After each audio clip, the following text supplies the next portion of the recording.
Dans quelques semaines, Esprit de la Loge, 13 ans, vivra sa première grande échéance en championnat senior. Avec son cavalier Guirec Lecause, il a été sélectionné pour les championnats d'Europe de concours complet qui auront lieu au Haras du Pin du 9 au 13 août. Nous avons rencontré le duo à l'occasion du CCIO 4 étoiles d'Aix-la-Chapelle.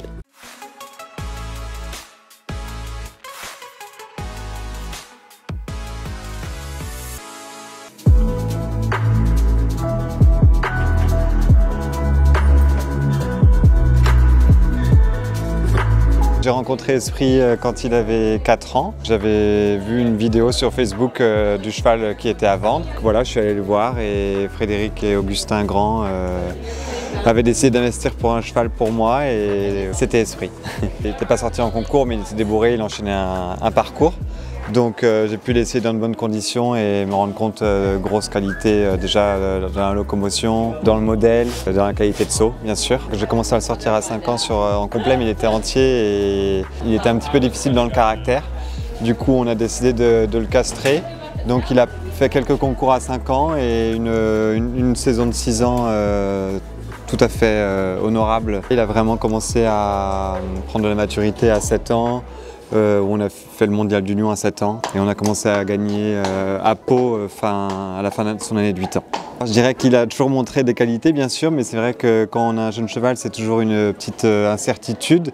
C'est vrai que c'est un cheval qui est très précieux. C'était pas évident que sur le cross il soit hyper guerrier, hyper volontaire et hyper généreux. C'est une origine CSO et il sautait plutôt trop haut en étant un peu précieux. Il a appris à galoper, puis je pense que surtout il adore ça.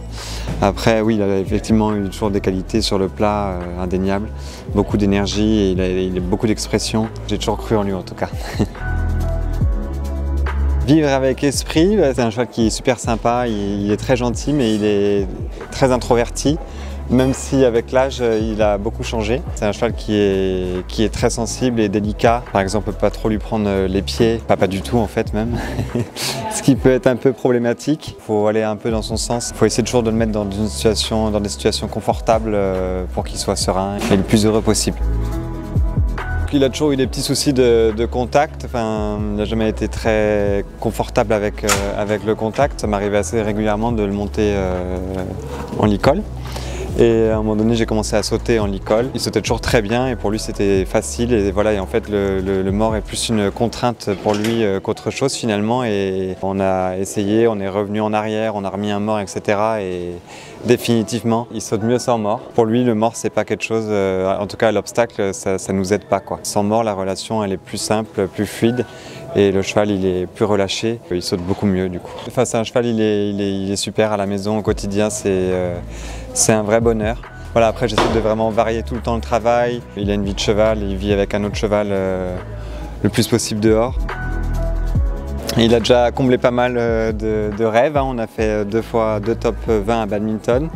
2 années de suite, c'est déjà pas mal. Après je pense que c'est un cheval qui pourrait gagner. Gagner un 5 étoiles avec lui dans sa carrière, ce serait exceptionnel. Et puis bien sûr les Jeux Olympiques de Paris l'année prochaine. Quand on a un cheval comme ça qui est en pleine force de l'âge et qui va bien, on peut que espérer. Voilà, le rêve est possible et puis on verra bien.